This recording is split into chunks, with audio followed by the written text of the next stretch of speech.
현재도 그 이미지가 강하게 남아있기는 하지만 북유럽의 핀란드를 비롯 덴마크, 스웨덴, 노르웨이 등 북유럽 국가들은 2000년대 초반까지 복지 천국으로 불렸습니다. 1960년대 목재, 철광석, 석유 등 풍부한 자원을 바탕으로 고도 성장을 이룩했고, 이후 노키아, 에릭슨 등 첨단 IT 기업의 등장은 요람에서 무덤까지로 대변되는 복지 시스템으로 수많은 국가들의 롤모델이 됐습니다. 그런데 2008년 글로벌 금융위기 이후 지속된 장기 침체로 북유럽 국가들이 지는 사이 한국이 복지천국까지는 아니더라도 많은 국가들의 롤모델이 됐죠. 특히 미국의 경우는 한국의 복지를 심도 있게 연구하고 도입한 이후 상상도 못한 효과를 보고 있다고 하는데요. 미국은 한국에 무엇을 본 것일까요?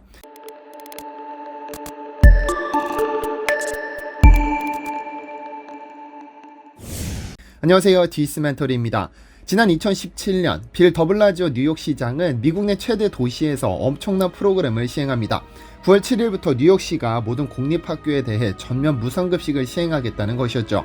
이른바 프리런치 포 올이라는 프로그램을 시행하겠다는 겁니다.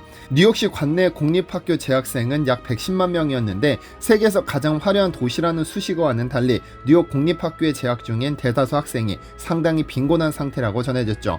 이 때문에 그동안 뉴욕시는 공립학교 재학생 중 75%가 무상 또는 급식 할인의 혜택을 받았으나 2017년부터 가구소득과 무관하게 무상급식 수혜 대상을 100%로 확대시킨 겁니다. 더블라지오 시장은 이번 무상급식 프로그램을 통해 모든 학생이 성공적인 학교 생활을 위해 건강한 식사를 할 수 있게 됐다고 밝혔습니다. 당시 미국에서 전면 무상급식을 시행한 도시는 보스턴과 시카고, 디트로이트, 댈러스 등에 불과했는데 미국의 상징과도 같은 뉴욕에서 이 프로그램이 시행된다는 소식이 전해졌을 때 세계적으로 상당한 관심을 표했었는데요. 그런데 한 연구팀이 뉴욕의 이 무상급식을 맨눈으로 관찰하기 시작하더니 3년 뒤 2020년 논문을 한 편 발표합니다. 미국 엘라바마주 어번대학교 연구팀은 학교 무상급식이 학생 불량행동에 미치는 영향이라는 논문을 Economics of Education Review라는 학술지에 게재했는데요. 이 논문의 결과가 충격적입니다. 기대했던 효과 이외에 생각지도 못한 현상이 드러났던 것이죠. 사실 미국에서 이런 무상급식이 시행된다고 알려졌을 때 많은 이들이 미국이 한국의 무상급식 제도를 따라한다는 논란이 있기도 했으나, 이러한 논란과는 별개로 무상급식은 따라하고 싶다고 따라할 수 있는 것이 아닙니다. 재정적인 고려를 배제할 수 없으니까요.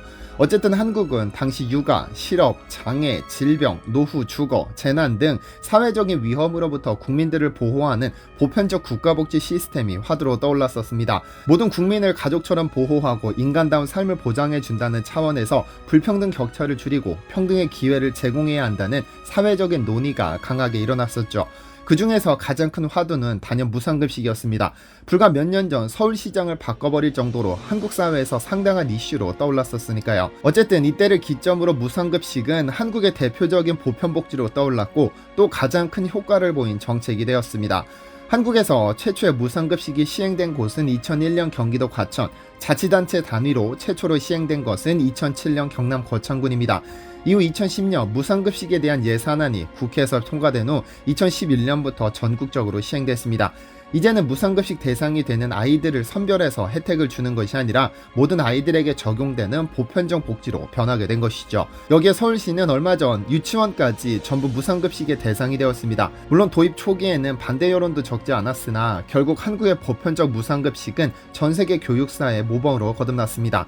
실제로 효과도 상당했습니다. 한국을 짊어지고 가야 할 어린 아이들에게 나라에서 질 좋은 음식을 제공한다는 것, 경제적으로 어려운 아이들만 쏙쏙 골라내 급식비를 면제할 경우 면제받은 학생이 스스로 느껴야 할 자존감 하락을 해소할 수 있다는 점 등등 다양한 부수 효과를 기대했지만 무엇보다 가장 큰 효과는 부모들의 경제적 부담감이 줄었다는 점입니다.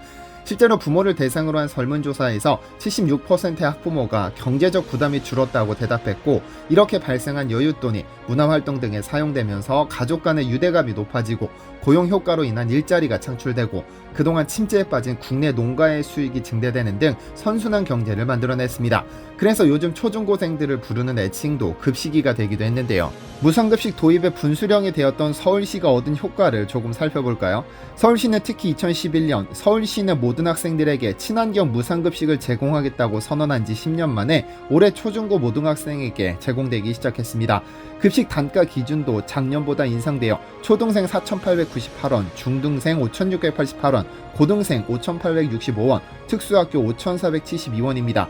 물론 이 금액에는 식품비 및 인건비와 관리비도 포함됐습니다. 말 그대로 무상으로 제공되는 급식이기 때문에 적지 않은 예산이 투입됐지만 투입된 예산보다 경제 효과가 더 크다면 적절한 정책이라고 볼 수 있을 텐데요. 지난 2019년 서울시는 친환경 무상급식의 경제적 파급 효과를 발표했습니다.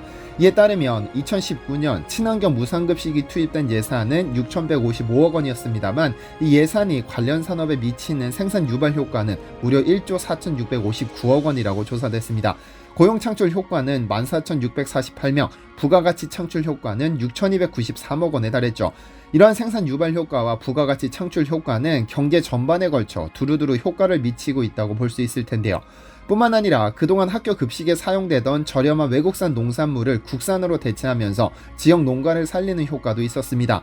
어쨌든 이러한 한국의 무상급식에 주목한 것은 2017년 미국 뉴욕과 3년지 논문을 게재한 연구팀이었습니다.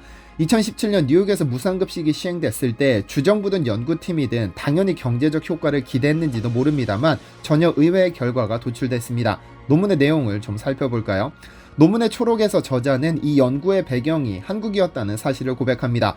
초록에 따르면 한국은 1980년대부터 저소득층 아이들에게만 무상급식을 시행해왔다. 그러다 2010년 초부터 모든 학교로 확정됐는데 이 과정에서 항상 상당히 높았던 영양 성분이나 급식률이 달라지지도 않았다. 본 연구는 이러한 보편적인 학교 급식 프로그램이 학교에서의 비행행동 발생률에 미치는 영향을 조사하기 위한 것으로 연구 결과 보편적 학교 급식 프로그램은 아이들의 신체적 싸움의 발생률을 35%나 감소시켰다고 썼죠. 이러한 무상급식을 통해 공동체 의식을 함양함으로써 학교 내 폭력이 극적으로 감소한 것입니다. 누구나 평등하게 같은 점심을 먹으면서 화제거리에 대한 대화가 늘면서 자연스럽게 공동체 의식이 함양되는 것입니다. 사실 한국에서 무상급식 도입 당시 학교 선생님들은 학생들의 자존감 향상에 도움이 될 것이다라고 주장했는데 이 사실이 수치로 확인된 결과이기도 합니다. 뉴욕시는 이러한 정책을 그대로 가져와 시행했는데 그 결과 3년 만에 교내 폭행 비율이 55%나 감소하는 엄청난 효과를 봤다고 하죠. 한국에서 급식이 무상으로 제공된다고 해서 급식의 퀄리티가 변했을까요?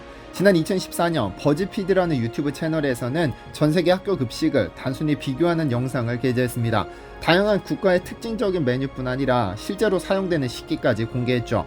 많은 국가 중 한국만이 유일하게 철제 식판을 사용한다는 사실이 증명되기도 했었는데요. 여기에 타국과 비교했을 때 반찬의 종류도 다양하고 매일 영양사에 의해 치밀하게 짜여진 다양한 식단이 제공된다는 사실까지 알려지면서 놀랍다는 반응이 줄을 이뤘습니다.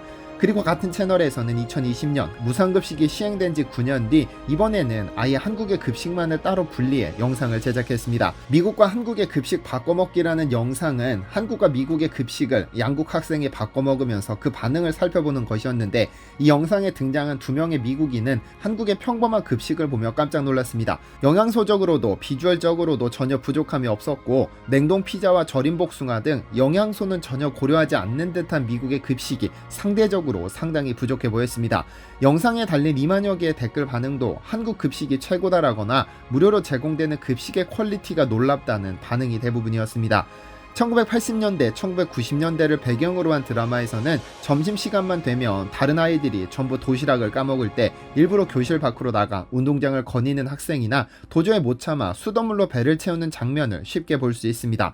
미처 도시락을 싸우지 못할 만큼 가난해 가만히 교실에서 구경하느니 운동장 밖에서 허기를 달래는 가슴 아픈 모습입니다.